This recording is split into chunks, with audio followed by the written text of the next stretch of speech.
পাক রব্বুল আলামিন হাশরের ময়দানে ওই হাফেজের আব্বা মারে খালিয়াতে ফিরাবে না।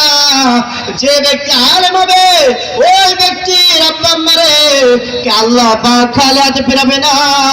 যে সন্তানকে, যে ব্যক্তিকে আপনি সহযোগিতা করেছেন, অর্থ টাকা দিয়েছেন মাদ্রাসায় পড়ার জন্য, এ বাবা আপনারা হাশরের ময়দানে খালি হাতে যাবেন না ইনশাআল্লাহ। আল্লাহ রাসূল বলেছেন এই মাদ্রাসার তালেবে আলেমরা ওই দিন কঠিন মুসিবতের দিন আপনাদেরকে টেনে টেনে জান্নাতে পৌঁছাইয়া দিবে। সুবহানাল্লাহ। মুহতারাম হাজিরিন, আমি কিছুক্ষণ আগে বলেছি যারা জাগতিক জ্ঞান অর্জন করে আর যারা কুরআন হাদিসের জ্ঞান অর্জন করে তারা কখনো সমান নয়। কারণ আল্লাহ বলেন কুল হাল ইস্তাবিল্লাযীনা ইয়ালামুনা ওয়াল্লাযীনা লা ইয়ালামুন। আরে উম্মত এ বান্দা মনোযোগ দিয়ে শ্রবণ করবা, যারা দ্বীনি ইলম জানে, যারা কুরআন জানে, যারা হাদিস জানে তারা হলো জ্ঞানী, আর তারা যতটুকু জানে, আর যারা কুরআন জানে না, হাদিস জানে না, দ্বীন ইসলাম সম্পর্কে জানে না তারা, আর যারা কুরআন হাদিস জানে তারা কখনো সমান হতে পারে না। এটা আমার কথা না, এটা আরশের মালিক রব্বে কাবার কথা।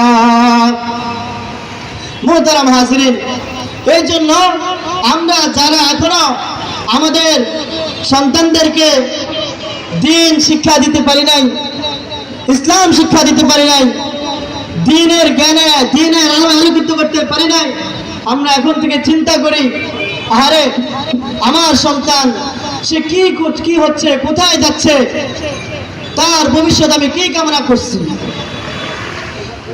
এ মুহতারাম হাজিরিন, আমরা মনে করি আমার সন্তানের জন্য ফেরিতে একটা যদি গার্ডেন সিটি, একটা ওয়াটন টাওয়ার ভবন নির্মাণ করে দিই তাহলে আমি মনে হয় আমার সন্তানের প্রতি বেশি কল্যাণকামী, আমি মনে হয় আমার সন্তানের জন্য বেশি কিছু করে ফেলেছি।